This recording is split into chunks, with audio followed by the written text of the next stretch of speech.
Hey guys, I'm back again with the last book haul of the year 2013.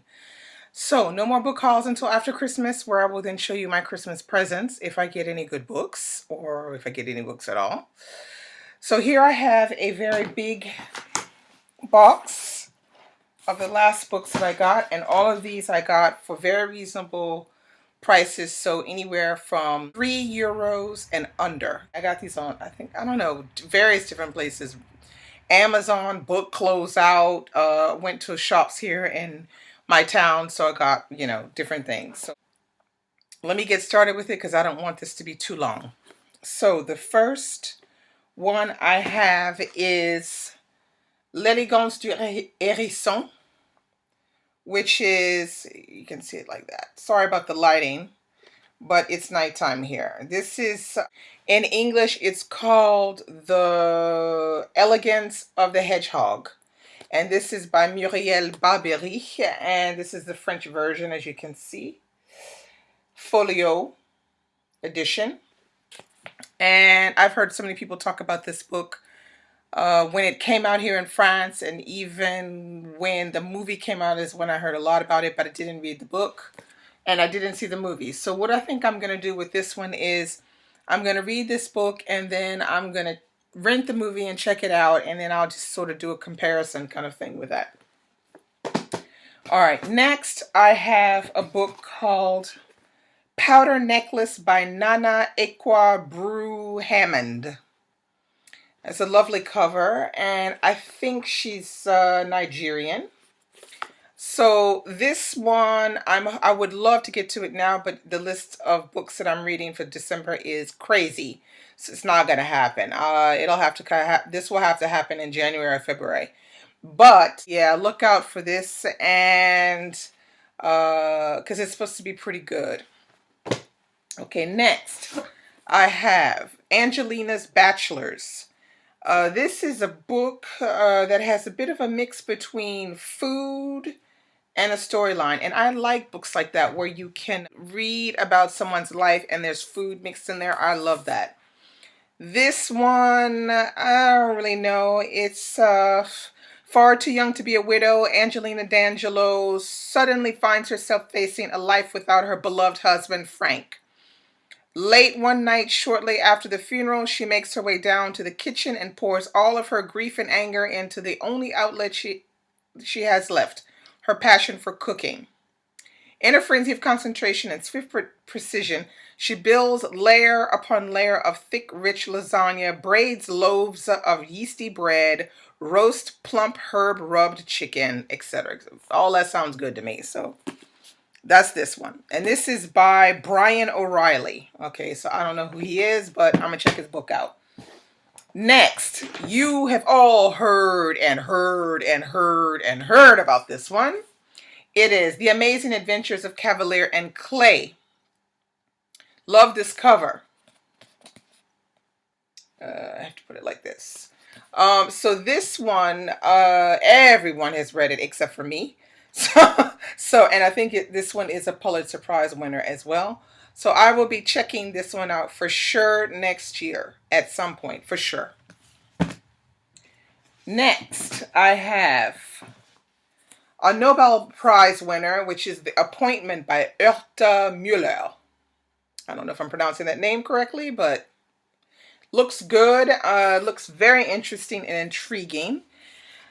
The inside cover says, I've been summoned Thursday 10 sharp. Thus begins a day in the life of a young factory worker during Ceausescu's totalitarian regime. She is riding a tram on her way to answer a summons from the secret police. She has been questioned before. This time she believes will be worse. She has brought along a towel and a toothbrush in case she's not allowed to return home. Her crime? Sewing notes into the linings of men's suits bound for Italy. Marry me, the note says, with her name and address. Anything to get out of Romania. Now that sounds good. So anyway, that is The Appointment by Herta Müller. So I would love to get to that one right away, but it'll have to be next year.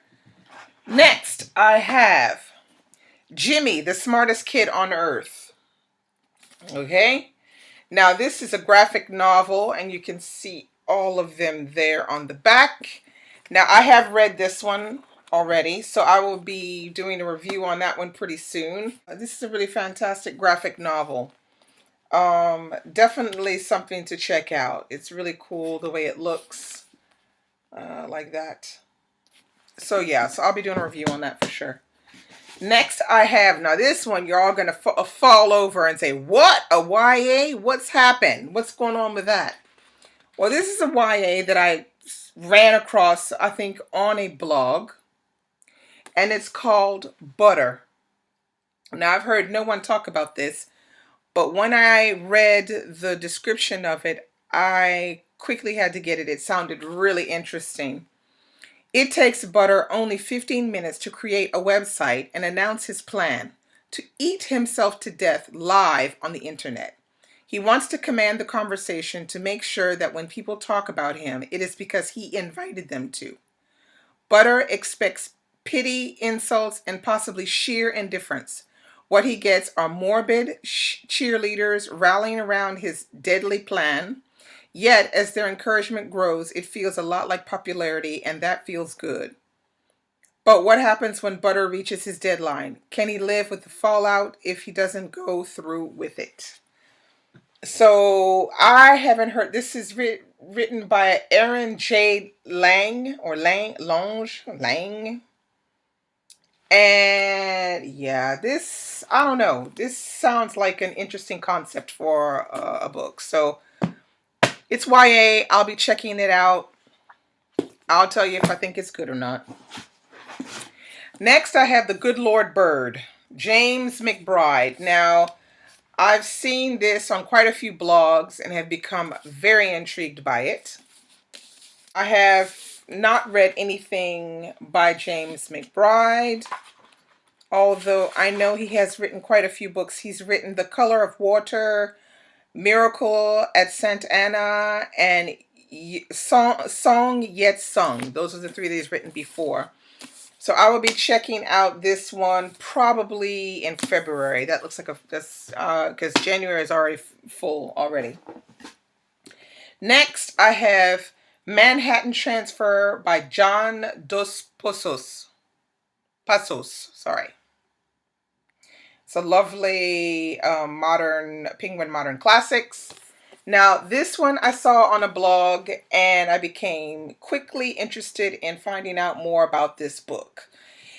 On the back, just to give you an idea, it says, a colorful, multifaceted chronicle of New York in the early 1920s.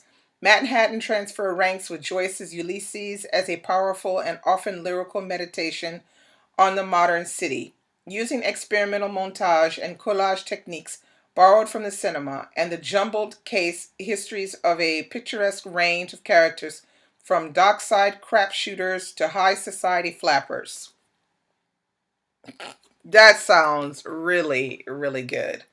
So, yeah, I had to pick this one up, and definitely this is going to be on my list for February or March, because this sounds like really, really good. Next, we have Mrs. Dalloway, good old Mrs. Dalloway, Virginia Woolf. There she is right there. Me and Virginia Woolf don't get along, but we're going to try. So, yeah, To the Lighthouse was not really my cup of tea. I had to read that at university, and I absolutely adored every minute of it. So a lot of my subscribers have been saying, go for Mrs. Dalloway, go for Orlando. So I am going to probably put my hand out there and say I'm going to read either Mrs. Dalloway or Orlando at some point next year. One or the other, or both next year, because I have to get over this fear of Virginia Woolf. Last but not least, I have Manabe Shima, which I heard about from Estelle over at Audham EnTha. I'll put her channel here.